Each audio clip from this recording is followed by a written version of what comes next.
Ngayon, magluluto tayo ng creamy cheese stuffed tortellini. May na-receive kasi akong box mula sa Goodfood, kaya lulutuin na natin. Ganyan siya.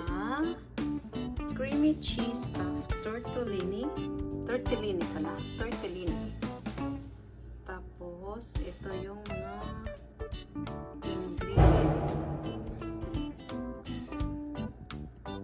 4 garlic cloves, 1 head of broccoli, 40 grams all-purpose flour, 700 grams fresh, 3 cheese tortellini, 50 grams grana padano. Ito yata yung cheese. Tapos 400 ml milk, 11.25 grams bell pepper, and olive spices. So meron na tayo yan. Large pot, strainer, whisk, peeler, oil, 4 tablespoon butter, salt, and pepper. Okay. Let's start. So here, we bring a large pot of salted water to a boil. So dito, yung tubig natin, meron ng asin. Para i-blanch natin yung ating broccoli at saka tortellini. Hintayin lang natin siyang kumulo.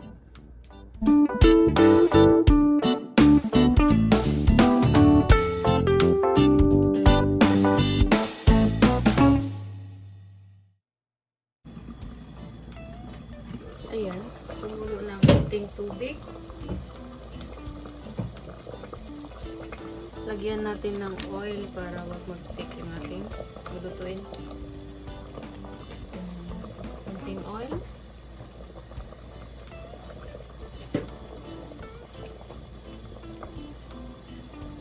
Tapos, ilagay na natin yung ating broccoli na na-cut out na into florets.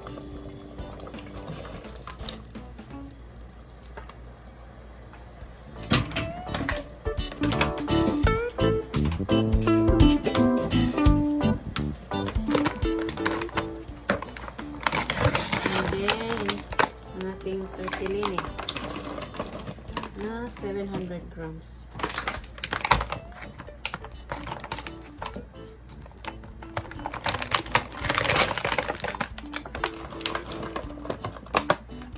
Yan.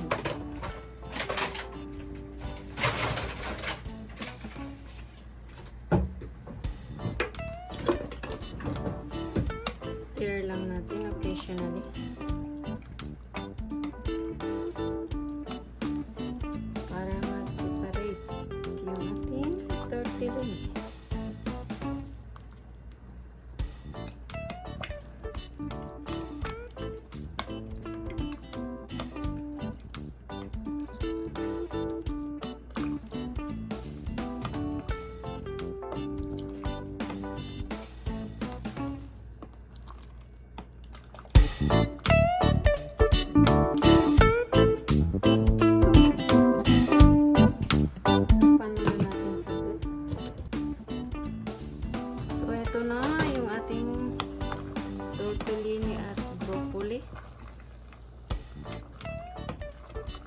Atin na siyang i-drain.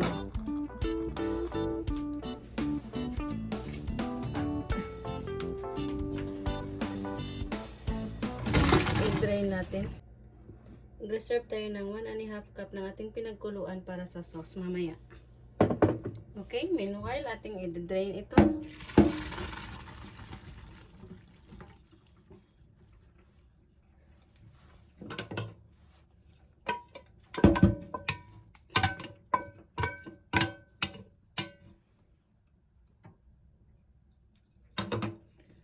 Itong pot ay gagamitin natin sa ating sauce.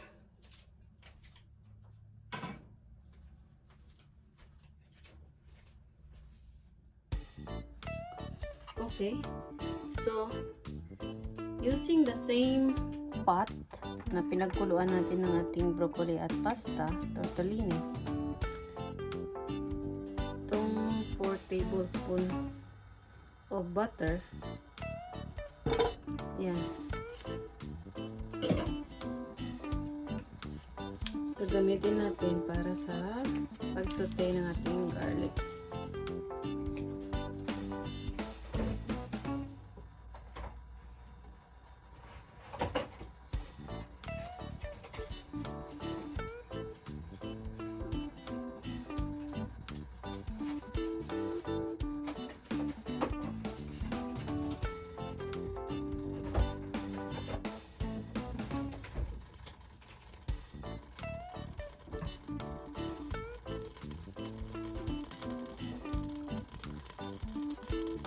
So, ito na yung garlic natin na na-mince.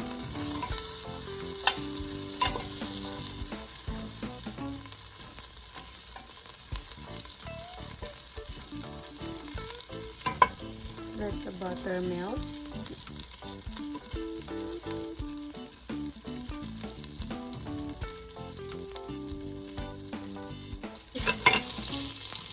Tapos ito na natin.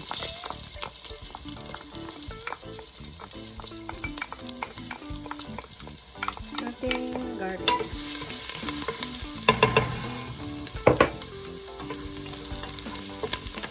And then for 30 seconds, and then add the flour. Lagay natin yung butter na pinagtuluan. Ating pasta at broccoli.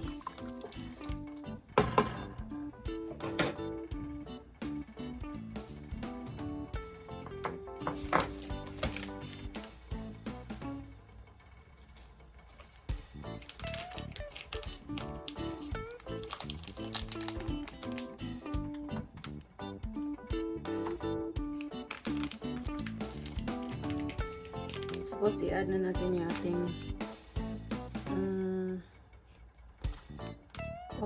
all-purpose flour.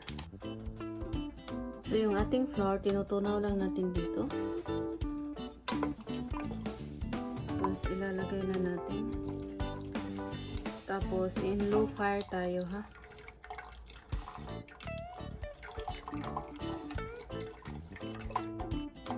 Naka-low fire tayo and stirring occasionally. Constantly stirring pala.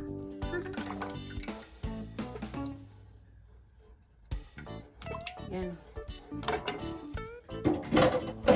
Tapos, meron tayong spices dito. Bell pepper and olive spices. Lagay na natin siya. Yan.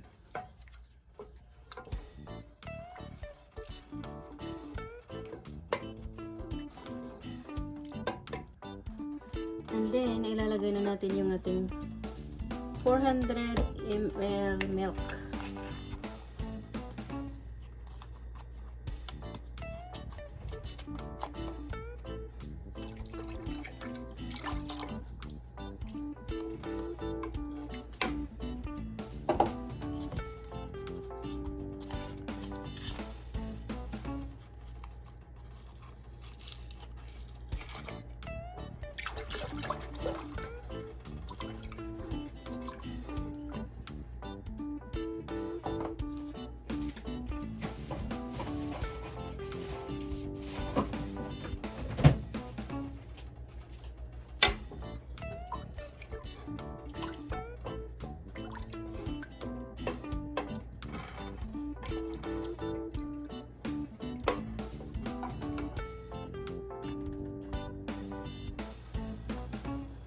Bring to boil lang natin. Lagyan muna natin ng salt and pepper.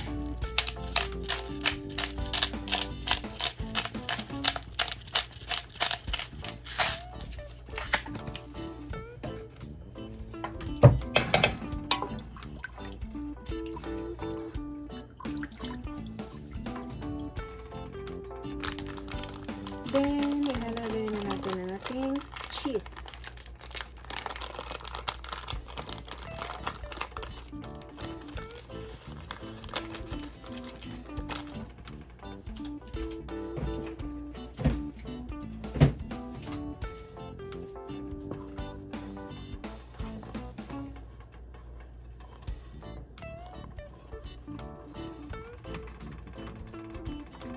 Lower natin.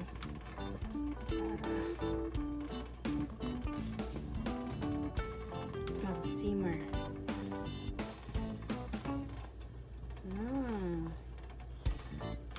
Creamy sauce.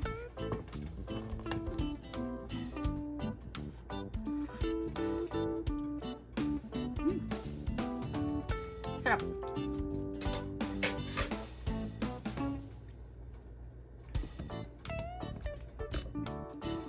Sarap ng sauce.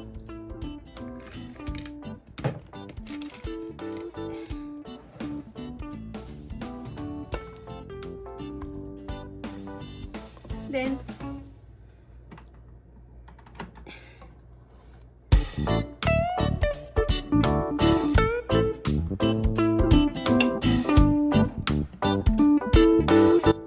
patikin lang natin ng sauce natin.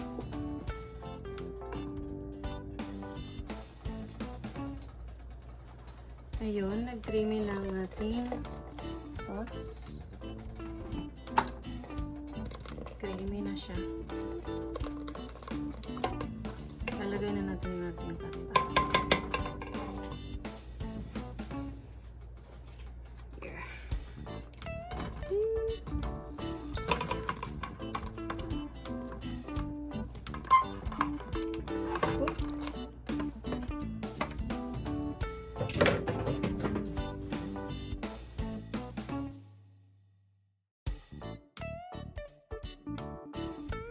And this is now our creamy cheese stuffed tortellini.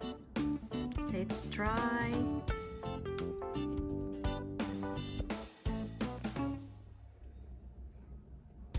Let's try.